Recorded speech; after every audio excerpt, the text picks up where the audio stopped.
Good morning, my dear students. In the last video, we have started FIAL's principles of management. We have discussed three important principles: division of work, authority and responsibility, and discipline. Today, we are going to discuss fourth important principle given by Henry FIAL. Okay? Unity of command.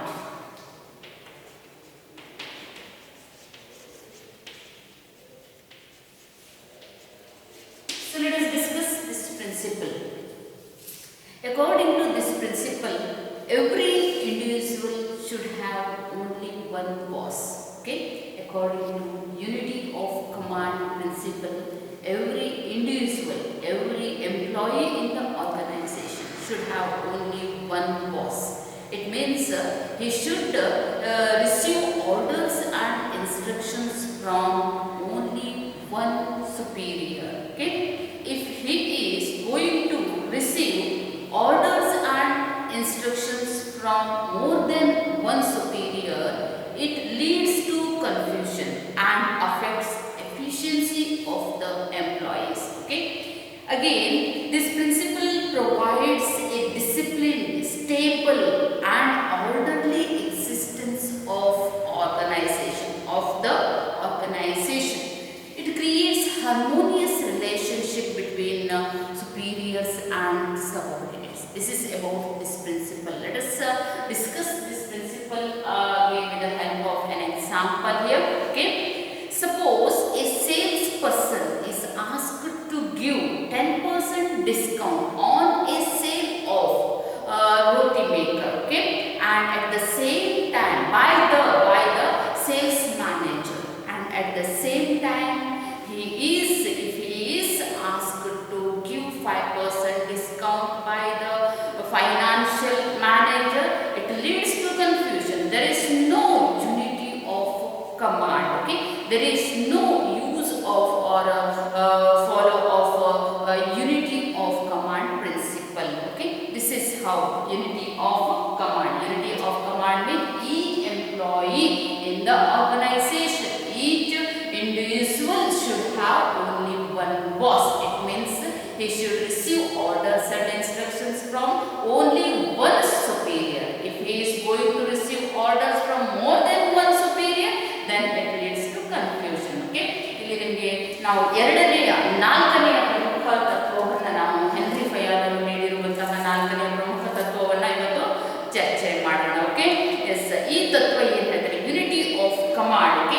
ಏಕರೂಪದ ಆಜ್ಞೆ ಅಂತ ನಾವು ಕರಿತೇವೆ. ಏನು ಹೇಳ್ತೇವೆ? ಏಕರೂಪದ ಆಜ್ಞೆ. ಏಕರೂಪದ ಆಜ್ಞೆ ಅಂತ ಹೇಳಿದ್ರೆ ಏನು? ಸಂಸ್ಥೆಯಲ್ಲಿ ಇರುವಂತಹ ಪ್ರತಿಯೊಬ್ಬ ನೌಕರನು ಕೇವಲ ಒಬ್ಬ ಬಾಸ್, ಒಬ್ಬ ಮೇಲಾಧಿಕಾರಿಯಿಂದ ಮಾತ್ರ ಆದೇಶಗಳನ್ನು ಮತ್ತು ಸಲಹೆ ಸೂಚನೆಗಳನ್ನು ಪಡೆಯಬೇಕು. ಅಂದರೆ ಒಬ್ಬ ಅಧೀನನಿಗೆ ಒಬ್ಬವನೇ ಮೇಲಾಧಿಕಾರಿ ಇರಬೇಕು ಅಂತ ಹೇಳಲಾಗ್ತದೆ. ಏಕರೂಪದ ಆಜ್ಞೆ ಮೀನ್ಸ್ ಇಲ್ಲಿ ಅದರ ಅರ್ಥ ಏನು? ಒಬ್ಬ ಅಧೀನನಿಗೆ, ಒಬ್ಬ ನೌಕರನಿಗೆ ಒಬ್ಬವನೇ ಮೇಲಾಧಿಕಾರಿ ಇರಬೇಕು. ಅಂದರೆ ಅವನಿಂದ ಮಾತ್ರ ಅವನು ಆದೇಶಗಳನ್ನು, ಒಬ್ಬವನಿಂದ ಮಾತ್ರ, ಒಬ್ಬ ಮೇಲಾಧಿಕಾರಿಯಿಂದ ಮಾತ್ರ ಆದೇಶಗಳನ್ನು ಮತ್ತು ಸಲಹೆ ಸೂಚನೆಗಳನ್ನು ಪಡೆಯುವಂತಿರಬೇಕು ಅಂತ ಹೇಳಲಾಗ್ತದೆ. ಅವನು ಇಬ್ಬರು ಅಥವಾ ಅದಕ್ಕಿಂತ ಹೆಚ್ಚಿನ ಮೇಲಾಧಿಕಾರಿಗಳಿಂದ ಆದೇಶವನ್ನು ಪಡೆಯುವಂತಿದ್ದರೆ ಅವನಿಗೆ ಗೊಂದಲ ಸೃಷ್ಟಿಯಾಗುತ್ತದೆ ಹಾಗೂ ಅವನ ದಕ್ಷತೆ ಮೇಲೆ ಇದು ಪರಿಣಾಮ ಬೀರುತ್ತದೆ ಅಂತ ಹೇಳಲಾಗುತ್ತದೆ. ಓಕೆ? ಇದು ಸಂಘಟನೆಗೆ ಶಿಸ್ತುಬದ್ಧ ಹಾಗೂ ಏನಂತವೆ ಸ್ಥಿರ ಹಾಗೂ ಕ್ರಮಬದ್ಧವಾದಂತಹ ಅಸ್ತಿತ್ವವನ್ನು ನೀಡುತ್ತದೆ ಅಂತ ಹೇಳಲಾಗುತ್ತದೆ. Okay?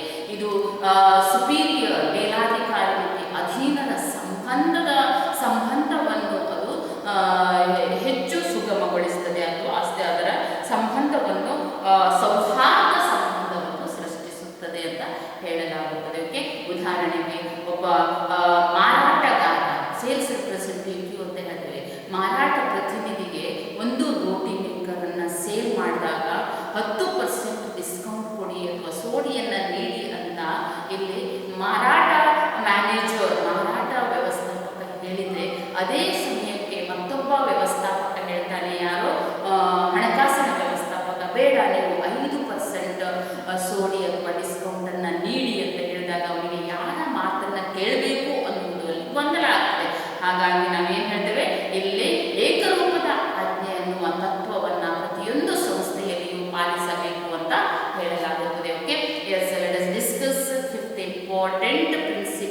here the unity of direction.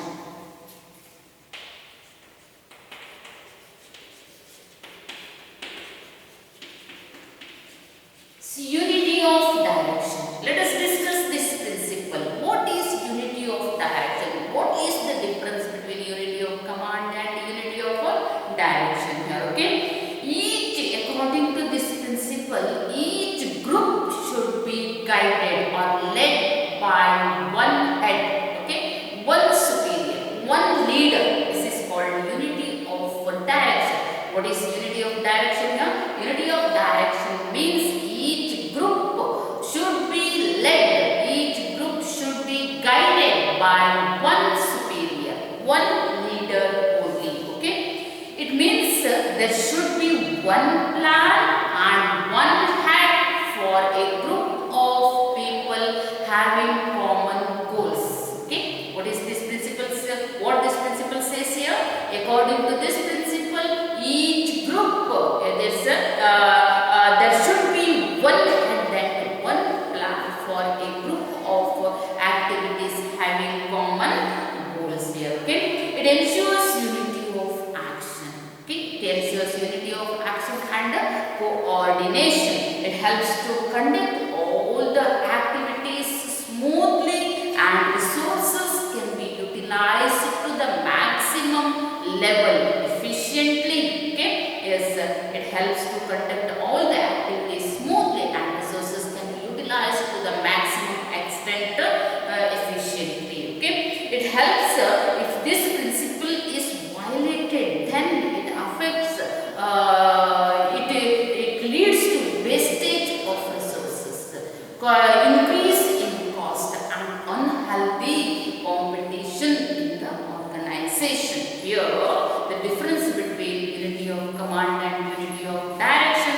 Here unity of command is important to increase the efficiency of workers and unity of direction is important to increase the efficiency of group. Okay. Here this principle says, okay, ಇಲ್ಲಿ ಏನು ಹೇಳ್ತಾ ಇದ್ದೇನೆ ನಾನು, ಏಕರೂಪದ ನಿರ್ದೇಶನ ಅಂತ ನಾವು ಕರಿತೇವೆ. ಏಕರೂಪದ ನಿರ್ದೇಶನ ಅಂತ ಹೇಳಿದ್ರೆ ಏನು? ಒಂದೇ ಸ್ವರೂಪದ ಕಾರ್ಯಗಳನ್ನು ಮಾಡುವಂತಹ ಗುಂಪಿಗೆ ಒಬ್ಬ ನಾಯಕ ಇರಬೇಕು ಅನ್ನುವುದು ಅರ್ಥ. ಓಕೆ. ಒಂದೇ ಸ್ವರೂಪದ ಒಂದು ಗುಂಪಿಗೆ ಒಬ್ಬ ನಾಯಕ ಮಾತ್ರ ಇರಬೇಕು. ಒಬ್ಬ ನಾಯಕ ಅದನ್ನ ಮುಂದುವರಿಸಿಕೊಂಡು ಹೋಗಬೇಕು. ಒಬ್ಬ ನಾಯಕನ ನಾಯಕತ್ವದಲ್ಲಿ ಒಂದು ಗುಂಪು ಕೆಲಸವನ್ನ ಮಾಡಬೇಕು ಅನ್ನುವುದು ಇದರ ಅರ್ಥ. ಓಕೆ. ಇದು ಜನರ ಇದರ ಅರ್ಥ ಒಂದು ಸಾಮಾನ್ಯ ಉದ್ದೇಶವನ್ನು ಹೊಂದಿರುವಂತಹ ಗುಂಪಿಗೆ ಒಬ್ಬ ನಾಯಕನಿರಬೇಕು ಮತ್ತು ಒಂದು ಯೋಜನೆ ಮಾತ್ರ ಇರಬೇಕು ಅನ್ನುವುದು ಇದರ ಅರ್ಥ. ಓಕೆ. ಇದರಿಂದಾಗಿ ಏಕರೂಪದ ಕಾರ್ಯದಲ್ಲಿ ಏಕರೂಪತೆಯನ್ನು ಸಾಧಿಸಬಹುದು ಅಂತ ಹೇಳ್ತಾರೆ. ಹಾಗೆ ಸಮನ್ವಯತೆಯನ್ನು ಸಹ ಸಾಧಿಸಬಹುದು ಅಂತ ಹೇಳಲಾಗುತ್ತದೆ. ಈ ತತ್ವವನ್ನು ಜಾರಿಗೆ ತಂದರೆ ಕಾರ್ಯಚಟುವಟಿಕೆಗಳು ಸುಗಮವಾಗಿ ನಡೆಯುತ್ತವೆ. ಓಕೆ. ಹಾಗೆ ಸಂಪನ್ಮೂಲಗಳನ್ನು ದಕ್ಷವಾಗಿ ಬಳಸಿಕೊಳ್ಳಲು ಸಾಧ್ಯವಾಗುತ್ತದೆ. ಈ ಒಂದು ತತ್ವವನ್ನು ಉಲ್ಲಂಘಿಸಿದರೆ ಏನಾಗಬಹುದು? ಸಂಪನ್ಮೂಲಗಳ ಅಪವ್ಯಯವಾಗುತ್ತದೆ, ವೆಚ್ಚ ಹೆಚ್ಚಾಗುತ್ತದೆ, ಅಲ್ಲಿ ಅನಾರೋಗ್ಯಕರವಾದಂತಹ ಒಂದು ಪೈಪೋಟಿ ಆಗುತ್ತದೆ ಅಂತ ಹೇಳಲಾಗುತ್ತದೆ. ಓಕೆ. ಎಸ್, ಇಲ್ಲಿ ನಿಮಗೆ ಏಕರೂಪದ ಆಜ್ಞೆ ಮತ್ತು ಏಕರೂಪದ ನಿರ್ದೇಶನದ ನಡುವಿನ ಒಂದು ಅಂತರವನ್ನು ನಾನು ನಿಮಗೆ ತಿಳಿಸಿಕೊಡ್ತೇನೆ. ಏಕರೂಪದ ಆಜ್ಞೆಯು ಇಲ್ಲಿ ನೌಕರರ ದಕ್ಷತೆಯನ್ನು ಹೆಚ್ಚಿಸುವುದಾದರೆ, ಏಕರೂಪದ ನಿರ್ದೇಶನವು ಒಂದು ಗುಂಪಿನ ದಕ್ಷತೆಯನ್ನು ಹೆಚ್ಚಿಸುತ್ತದೆ ಅಂತ ಹೇಳಲಾಗುತ್ತದೆ. Okay. So let us discuss the sixth important principle of general management here, modern management, subordination of individual interest to general interest. Subordination of individual interest to general interest. Subordination of individual interest to general interest. Okay. Yes, sir. Let us discuss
should work for the organization, for not for himself. Okay, he should not become selfish in the organization. He should work for the organization. Okay, individual interest of workers should not disturb the achievement of organizational objectives or organizational interest.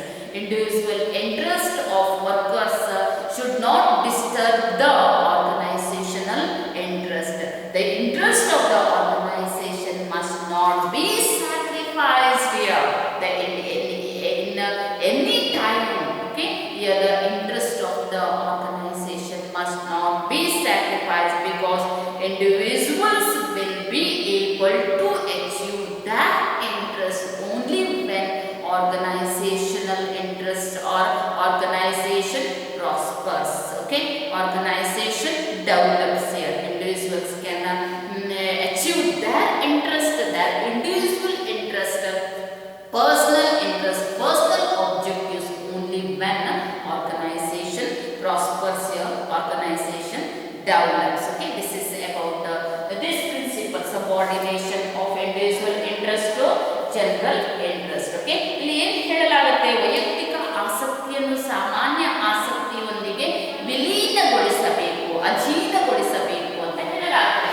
ವೈಯಕ್ತಿಕ ಆಸಕ್ತಿಯನ್ನ ಸಾಮಾನ್ಯ ಅಂದರೆ ಸಂಸ್ಥೆಯ ಆಸಕ್ತಿಯೊಂದಿಗೆ ವಿಲೀನಗೊಳಿಸಬೇಕು ಅಥವಾ ಅಧೀನಗೊಳಿಸಬೇಕು ಅನ್ನೋದು ಇದರ ಉದ್ದೇಶ. Okay, ಏನು ಹೇಳುತ್ತೆ, ಈ ತತ್ವದ ಪ್ರಕಾರ ವೈಯಕ್ತಿಕ ಹಿತಾಸಕ್ತಿಗಿಂತ ಸಂಸ್ಥೆಯ ಹಿತಾಸಕ್ತಿಗೆ ಹೆಚ್ಚು ಗಮನ ಹರಿಸಬೇಕು ಅಥವಾ ಹೆಚ್ಚು ಆಸಕ್ತಿ ತೋರಿಸಬೇಕು ಅಂತ ಹೇಳ್ತಾರೆ. ಅಂದ್ರೆ ನಮ್ಮ ವೈಯಕ್ತಿಕ ಉದ್ದೇಶಗಳನ್ನ ಈಡೇರಿಸಿಕೊಳ್ಳುವುದರ ಬದಲಾಗಿ ಅಲ್ಲಿ ನಾವು ಸಂಸ್ಥೆಯ ಉದ್ದೇಶಗಳನ್ನ ಈಡೇರಿಸುವುದಕ್ಕೆ ಹೆಚ್ಚು ಗಮನ ಹರಿಸಬೇಕು, ಹೆಚ್ಚು ಆಸಕ್ತಿ ತೋರಿಸಬೇಕು ಅಂತ ಹೇಳಲಾಗ್ತದೆ. ಪ್ರತಿಯೊಬ್ಬ ಕಾರ್ಮಿಕನು, ಪ್ರತಿಯೊಬ್ಬ ನೌಕರನು ಸಂಸ್ಥೆಯ ಧ್ಯೇಯೋದ್ದೇಶಗಳ ಸಾಧನೆಗಾಗಿ ಅವರು ಶ್ರಮಿಸಬೇಕು ಅಂತ ಹೇಳಲಾಗ್ತದೆ. ಓಕೆ, ವೈಯಕ್ತಿಕ ಹಿತಾಸಕ್ತಿಯು ಸಂಘಟನೆಯ ಹಿತಾಸಕ್ತಿಗೆ ಅಡ್ಡಿಯಾಗಬಾರದು. ಅಲ್ಲಿ ವೈಯಕ್ತಿಕ ಹಿತಾಸಕ್ತಿ ಹೆಚ್ಚಾಗಬಾರದು. ನನ್ನ ವೈಯಕ್ತಿಕ ಉದ್ದೇಶಗಳನ್ನ ಸಾಧನೆಗೆ ನಾನು ಶ್ರಮ ಪಡಬೇಕು ಅಥವಾ ನಾನು ಸ್ವಾರ್ಥಿ ಆಗಬೇಕು ಅನ್ನೋದು ಅಲ್ಲಿ ಬರಬಾರದು. ಆ ಒಂದು ಹಿತಾಸಕ್ತಿಯು, ವೈಯಕ್ತಿಕ ಹಿತಾಸಕ್ತಿಯು ಸಂಘಟನೆಯ ಹಿತಾಸಕ್ತಿಗೆ ಎದುರು ನಿಲ್ಲಬಾರದು ಅಂತ ಹೇಳ್ತಾರೆ. ಓಕೆ, ಅದಕ್ಕೆ ಅಡ್ಡಿಯಾಗಬಾರದು ಅಂತ ಹೇಳ್ತಾರೆ. ಸಂಘಟನೆಯ ಹಿತಾಸಕ್ತಿಗಳನ್ನ ಬಲಿ ಕೊಡಕೂಡದು. ಓಕೆ, ನಮ್ಮ ಹಿತಾಸಕ್ತಿ ಅಥವಾ ನಮ್ಮ ವೈಯಕ್ತಿಕ ಉದ್ದೇಶಗಳನ್ನ ಸಾಧನೆ ಮಾಡುವುದಕ್ಕೋಸ್ಕರ ನಾವು ಸಂಘಟನೆಯ ಉದ್ದೇಶಗಳನ್ನ ಏನ್ ಮಾಡಬಾರ್ದು, ಬಲಿ ಕೊಡಬಾರ್ದು. ಓಕೆ, ಅದರ ಉದ್ದೇಶ ಮೊದಲು, ಅದರ ಉದ್ದೇಶ ಸಾಧನೆ ನಮ್ಮ ಮೊದಲ ಆದ್ಯತೆಯಾಗಿರಬೇಕು ಅಂತ ಹೇಳ್ತಾರೆ. ಓಕೆ, ಯಾಕಂದ್ರೆ ಸಂಸ್ಥೆಯ ಉದ್ದೇಶವನ್ನ ನಾವು ಸಾಧನೆ ಮಾಡಿ ಸಂಸ್ಥೆ ಉದ್ಧಾರ ಆದರೆ, ಅದು ಅಭಿವೃದ್ಧಿ ಹೊಂದಿದ್ರೆ ಮಾತ್ರ ಅಲ್ಲಿ ನಮ್ಮ ವೈಯಕ್ತಿಕ ಬೆಳವಣಿಗೆಯಾಗುವುದು ಖಂಡಿತ ಅಥವಾ ಖಚಿತ ಅಂತ ಹೇಳಲಾಗುತ್ತದೆ. ಹಾಗಾಗಿ ಇದು ಎಲ್ಲ ಸಂಸ್ಥೆಯಲ್ಲಿಯೂ ಪಾಲಿಸಬೇಕಾದಂತಹ ಒಂದು ತತ್ವ ಅಂತ ನಾವು ಕರಿತೇವೆ. Okay, let us discuss seventh important principle here, remuneration of employees.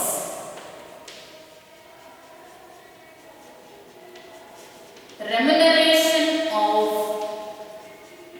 employees. Remuneration of employees. So what this principle says here, the remuneration should be fair and equal. Okay, yes, this principle, according to this principle, the remuneration should be fair and equal. It means every employee in the organization should be given fair and just and adequate remuneration for his work. Every employee in the organization should be given just, fair and adequate remuneration for his work here. It should be fair to both the employees and the organization. Okay, fair means or the remuneration should be fair to both the employees and the organization here. Okay, this will ensure pleasant atmosphere in the organization and good relationship between employees and employers in the organization here. Okay, it also helps for smooth working of the organization here. Okay, it should be given at all, it should give them at least a reasonable standard of living. It means remuneration should be the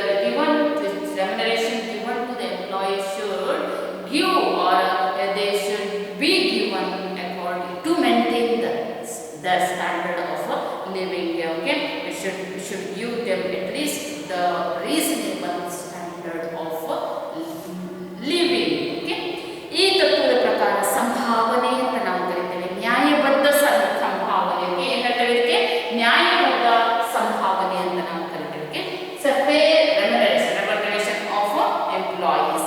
ಇದರ ಪ್ರಕಾರ, ಈ ತತ್ವದ ಪ್ರಕಾರ ಸಿಬ್ಬಂದಿ ವರ್ಗಕ್ಕೆ ನ್ಯಾಯಬದ್ಧವಾದಂತಹ ಸಂಭಾವನೆಯನ್ನು ನೀಡಬೇಕು ಅಂತ ಹೇಳಲಾಗುತ್ತದೆ. ಓಕೆ, ಅಂದರೆ ಸಂಘಟನೆಯಲ್ಲಿ ಕೆಲಸ ಮಾಡುತ್ತಿರುವ ಪ್ರತಿಯೊಬ್ಬ ನೌಕರನಿಗೂ ಅವನ ಶ್ರಮಕ್ಕೆ ತಕ್ಕಂತಹ ಒಂದು ಸಂಭಾವನೆಯನ್ನು ನೀಡಬೇಕು. ನ್ಯಾಯಬದ್ಧವಾದಂತಹ ಸಂಭಾವನೆಯನ್ನ ನೀಡಬೇಕು ಅಂತ ಹೇಳ್ತಾರೆ. ಇದು ಸಿಬ್ಬಂದಿಗೆ ಮತ್ತು ಸಂಸ್ಥೆಗೆ ಇಬ್ಬರಿಗೂ ನ್ಯಾಯಬದ್ಧವಾಗಿರಬೇಕು, ನ್ಯಾಯೋಚಿತವಾಗಿರಬೇಕು. ಓಕೆ, ಒಬ್ಬರಿಗೆ ನ್ಯಾಯ, ಇನ್ನೊಬ್ಬರಿಗೆ ನ್ಯಾಯ ಅಲ್ಲ, ಇಬ್ಬರಿಗೂ ಸಹ ಸಮಾನವಾಗಿ ನ್ಯಾಯ ಒದಗುವಂತಹ ಒಂದು ಸಂಭಾವನೆಯನ್ನ ಅಲ್ಲಿ ನೀಡಬೇಕು ಅಂತ ಹೇಳಲಾಗುತ್ತದೆ. ಆಗ ಮಾತ್ರ ವ್ಯವಸ್ಥಾಪಕರು ಮತ್ತು ಅಲ್ಲಿ ನೌಕರರ ಸಂಬಂಧ ಅಷ್ಟು ಸೌಹಾರ್ದಯುತವಾಗಿರುತ್ತದೆ ಅಂತ ಹೇಳ್ತಾರೆ. ಹಾಗೂ ಸಂಸ್ಥೆಯ ಕೆಲಸ ಕಾರ್ಯಗಳು ಅಷ್ಟೇ ಸುಗಮವಾಗಿ ನಡೆಯುತ್ತವೆ ಅಂತ ಹೇಳಲಾಗುತ್ತದೆ. ಇದು ಕಂಪನಿಯಲ್ಲಿ ಕೆಲಸಗಳನ್ನು ಸುಗಮವಾಗಿ ಮಾಡಲು ಸಹಾಯ ಮಾಡುತ್ತದೆ ಮತ್ತು ಇದು ಅವರಿಗೆ ಕನಿಷ್ಠ ಜೀವನ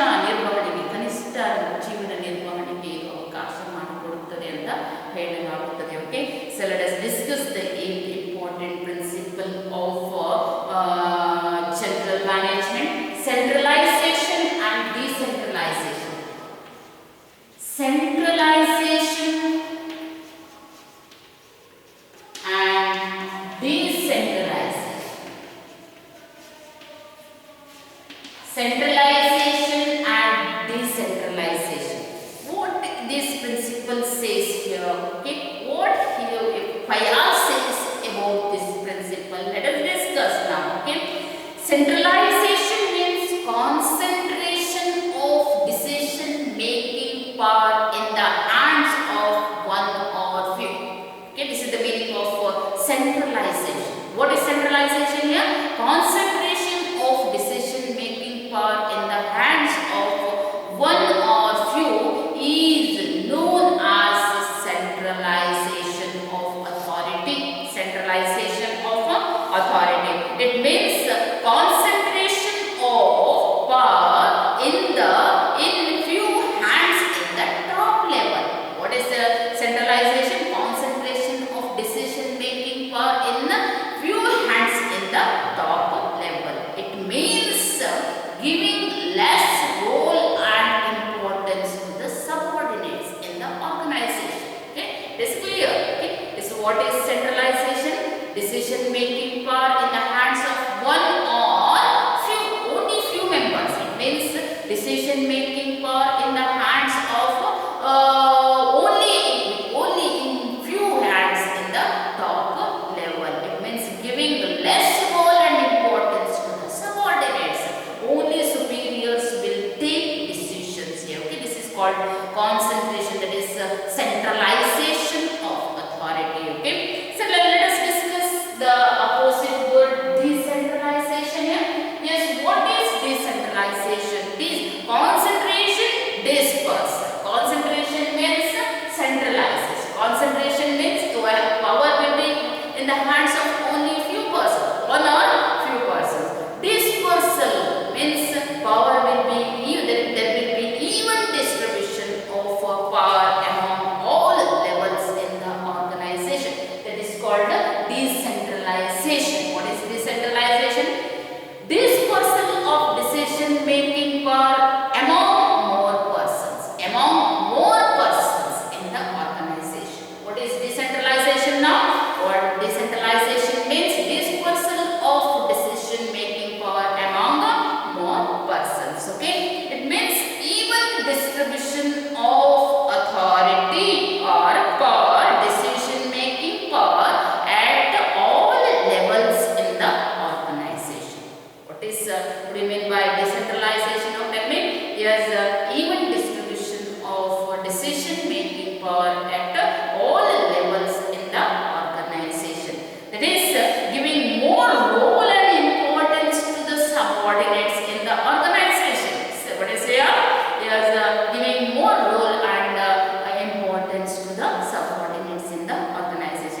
According to this principle, the manager should keep the power of or authority of taking important decisions with themselves. So what this principle says here is whether the management or organization should follow centralization or decentralization. Yes, whether they have to follow both the principles here, they have to follow both the principles. Okay, is how to follow here. Yes, according to this principle says the manager should keep the power of or the authority of taking important decisions with themselves, and the power of less importance should be given to the or it should be delegated to the subordinates. Okay, yes, here decentralization, there should be centralization and also decentralization in the organization. The degree of centralization and decentralization will depend upon the circumstances. Okay, it depend upon the circumstances in which the organization is facing or organization is working. It depends upon the situation or circumstances in which the organization is working. Okay, this is called decentralization here. Yes, generally in general decentralization, we can find decentralization in large organizations and centralization in small organization. Okay, for example, panchayats in our country, panchayats in our country have been given authority to spend, take decision to spend the amount granted by the government here. Okay, they have given the authority to take decision to spend the amount granted by the government here. This is decentralization at the national level. Central government is also an organization here. There's here we can find this decentralization. There's follow principle for decentralization. They have given authority to panchayats level. Okay, panchayats to spend the amount granted by the central government or state government. Okay, yes sir. Fayal says that there should be proper adjustment between the two principles. Okay, there should be proper adjustment between the arrangement or between centralization and decentralization in order to achieve the best possible result. Okay, this is centralization and decentralization. Hope you understood this principle here. Let us continue. Yes, ಇಲ್ಲಿ ನಿಮಗೆ ಅಧಿಕಾರ ಕೇಂದ್ರೀಕರಣ ಮತ್ತು ಅಧಿಕಾರ ವಿಕೇಂದ್ರೀಕರಣದ ಬಗ್ಗೆ ನಾವು ತಿಳಿದುಕೊಳ್ಳಬೇಕು. ಅಧಿಕಾರ ಕೇಂದ್ರೀಕರಣ ಅಂದ್ರೇನು? ಸಂಸ್ಥೆಯ ನಿರ್ಣಯಗಳನ್ನು ನಿರ್ಣಯಿಸುವ ಜವಾಬ್ದಾರಿಯು ಕೇವಲ ಒಬ್ಬ ಅಥವಾ ಕೆಲವೇ ಕೆಲವು ವ್ಯಕ್ತಿಗಳ ಬಳಿಯಲ್ಲಿ ಇದ್ದರೆ ಅದಕ್ಕೆ ಅಧಿಕಾರ ಕೇಂದ್ರೀಕರಣ ಅಂತ ಕರೆಯಲಾಗುತ್ತದೆ. ಸಂಸ್ಥೆ ನಿರ್ಧಾರಗಳನ್ನು ಕೈಗೊಳ್ಳುವ ಅಧಿಕಾರವು ಕೇವಲ ಒಬ್ಬ ಅಥವಾ ಕೆಲವೇ ಕೆಲವು ಅಧಿಕಾರಿಗಳು ಅಥವಾ ಮೇಲಾಧಿಕಾರಿಗಳ ಕೈಯಲ್ಲಿ ಇದ್ದಾಗ ಅದಕ್ಕೆ ಏನ್ ಹೇಳ್ತೇವೆ ನಾವು? ಅಧಿಕಾರ ಕೇಂದ್ರೀಕರಣ ಅಂತ ಕರಿತೇವೆ. ಓಕೆ, ಅಂದ್ರೆ ಅದು ಉನ್ನತ ಮಟ್ಟದ ಕೆಲವೇ ಕೆಲವು ವ್ಯಕ್ತಿಗಳ ಕೈಯಲ್ಲಿ ಮಾತ್ರ ಅಧಿಕಾರ ಕೇಂದ್ರೀಕೃತವಾಗಿರುತ್ತದೆ ಅಂತ ಹೇಳಲಾಗುತ್ತದೆ. ಇದು ಅಧೀನ ಉದ್ಯೋಗಸ್ಥರಿಗೆ ಏನ್ ಮಾಡಬೇಕು? ಕಡಿಮೆ ಇದೇನ್ ಮಾಡಬೇಕು? ಕಡಿಮೆ ಪ್ರಾಮುಖ್ಯತೆಯನ್ನು ನೀಡಬೇಕು ಅಂತ ಹೇಳಲಾಗುತ್ತದೆ. ಮತ್ತೊಂದು ಕಡೆ ನಿರ್ಣಯವನ್ನು ಕೈಗೊಳ್ಳುವ ಅಧಿಕಾರವು ಹಲವು ವ್ಯಕ್ತಿಗಳಿಗೆ ಹಂಚಿ ಹೋದರೆ ಅದು ಅಧಿಕಾರ ವಿಕೇಂದ್ರೀಕರಣ ಅಂತ ಹೇಳಲಾಗುತ್ತದೆ. Okay, let us discuss in the next